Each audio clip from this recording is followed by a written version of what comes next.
انسان کا شرف، اس کی عزت اور اس کا وقار علم ہے۔ اس لیے سیدنا علی المرتضیٰ فرماتے ہیں ہم اللہ کی تقسیم پہ راضی ہو گئے، اس نے ہمیں علم عطا کر دیا اور جاہلوں کو مال دیا۔ مال سے علم افضل ہے۔ حضرت عبداللہ ابن عباس رضی اللہ تعالیٰ عنہ فرماتے ہیں، ابن عساکر نے اپنی تاریخ میں لکھا کہ حضرت سلیمان علیہ السلام کو اختیار دیا گیا، چاہے مال لے لو، چاہے سلطنت لے لو، چاہے علم لے لو۔ تو انہوں نے کہا مالک مجھے علم عطا کر دے، کہا اس کے صدقے مال اور سلطنت بھی عطا کر دیے۔ یہ علم کے پیچھے پیچھے چل کے آئیں گے۔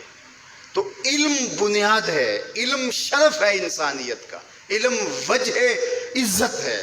اس لیے علم حاصل کرنا یہ زندگی کی خوبصورتی ہے، اور ہم تو جس دین سے تعلق رکھتے ہیں اس دین کا آغاز ہی اقرا سے ہوتا ہے، اور ہمیں آخری سانس تک علم حاصل کرنے کی تلقین کی گئی۔ اطلب العلم من المہد الی اللحد، آپ ماں کی گود سے لے کر کے قبر کی آخری اینٹ تک علم حاصل کرتے رہیں، اور اس کے لیے سنگلاخ پہاڑوں کا سفر بھی کرنا پڑے، صعوبتیں بھی سہنی پڑے، بلکہ فرمایا اطلب العلم ولو بالسین، اگر تمہیں چین بھی جانا پڑے تو علم تلاش کرنے کے لیے وہاں بھی جا پہنچو، راستوں کی مشقتیں سہو، تکلیفیں سہو، لیکن علم کشید کر کے لاؤ۔ یہ مومن کا گم شدہ خزانہ ہے۔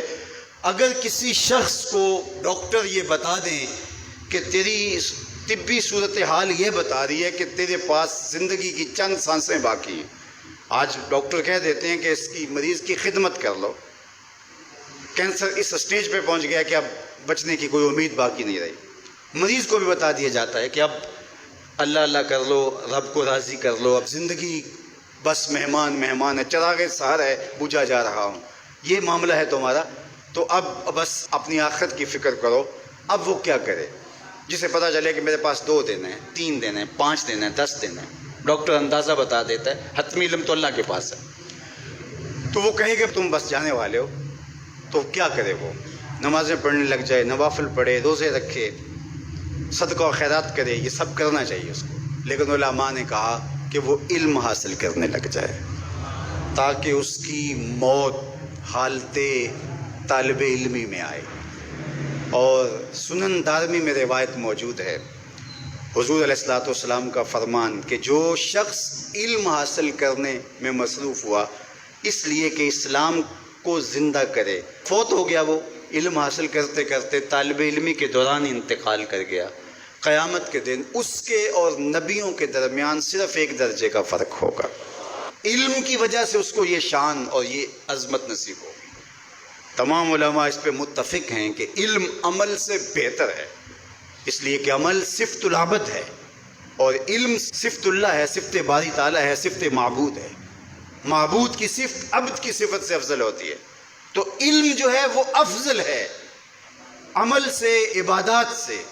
بلکہ ارشاد فرمایا جب حضور علیہ السلام سے 2 اشخاص کا ذکر ہوا، ایک عابد ہے، تہجد گزار ہے، شب زندہ دار ہے، صائم النہار ہے، قائم اللیل ہے، بہت عبادتیں کرتا ہے، اور دوسرا بس فرض پڑھتا ہے اور کتاب کھول کے بیٹھ جاتا ہے، نشر علم کے لیے لگ جاتا ہے، جو بھی ذرائع ہیں اس دور کے تو اس کے مطابق وہ علم بانٹنے لگ جاتا ہے۔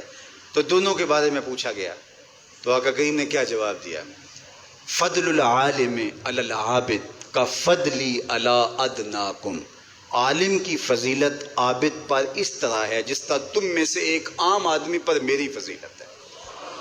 عالم کا موازنہ جاہل سے یہاں نہیں ہو رہا کہ جو مطلق جاہل ہے اور ایسا جاہل کہ جو عمل سے بھی خالی ہے۔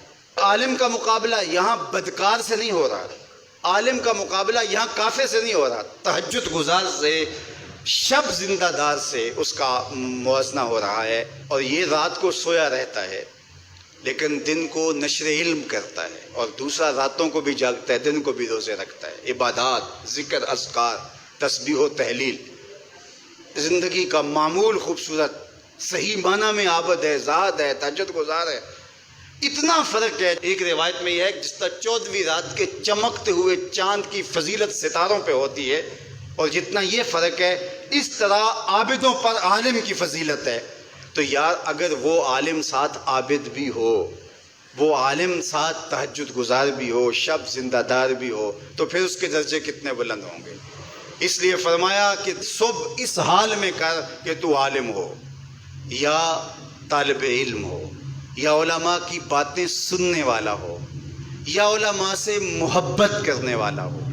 اور فرمایا ولا تکن خامسہ، پانچواں نہ بننا، پانچواں بنا تو ہلاک ہو جائے گا۔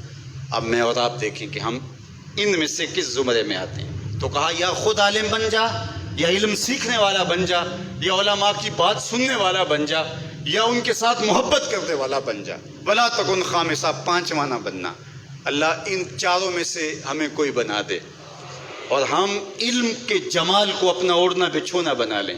علم ہمارا حسن بن جائے، علم ہماری خوبصورتی بن جائے، اور علم ہماری زندگی کا وہ نور بن جائے کہ جس کی روشنی میں ہم تاریک راہوں میں بھی اجالے کریں، اور جدھر سے گزرتے جائیں نور پھیلتا چلا جائے۔